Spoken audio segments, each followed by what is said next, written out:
In a world sculpted by ice and ruled by silence, where winds cut like blades and the sun disappears for months on end, there exists a beast so perfectly adapted to cold, so utterly built for survival, that even the Arctic bows before him. He is the hunter of the frost, the ruler of the frozen sea. A titan born of snow and bone is the polar bear, the king of the Arctic, standing over 10 feet tall on his hind legs and weighing more than 1,500 pounds. The polar bear is a walking force of nature, but he is not just massive.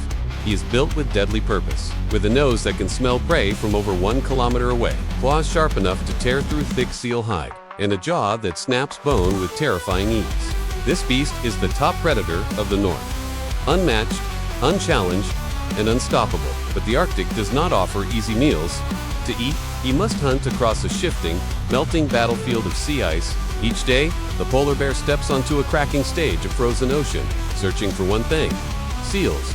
He waits, sometimes for hours, sometimes days, motionless, silent, patient. Then, with explosive speed, he strikes. No roar, no warning, just raw instinct and brutal precision. This is not a world for the weak.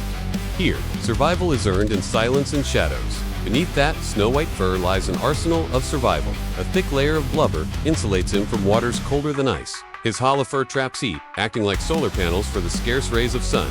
And beneath the surface, black skin absorbs warmth like a living solar collector. His paws, built like snowshoes, wide, powerful, and grippy. Each step carefully placed on treacherous ice that cracks without warning. He swims 4 miles through freezing waters. He walks hundreds of kilometers in search of prey. He is the very embodiment of endurance. The polar bear is a solitary soul. He doesn't live in packs, he doesn't share territory. He was born alone and will likely die alone. But in his solitude, there is strength. He knows no fear, only hunger, only survival. And yet, there is grace in his power, beauty in his brutality, a haunting stillness in the way he moves across the ice, like a ghost of winter itself. But even kings have enemies, not a fur or fang, but a fire and smoke and vanishing ice. Climate change is melting his kingdom. Each year, the sea ice shrinks earlier, forms later, and weakens faster. His hunting grounds dissolve beneath his paws, leaving him stranded, starving, vulnerable. And yet, he does not give up. He swims farther, he walks longer, he fights harder, because that's what the polar bear does. That's what the king must do.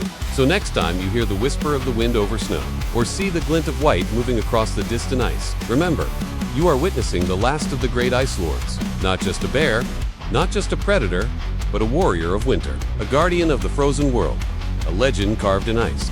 This is the polar bear, and he will fight for his throne until the final snowflake falls.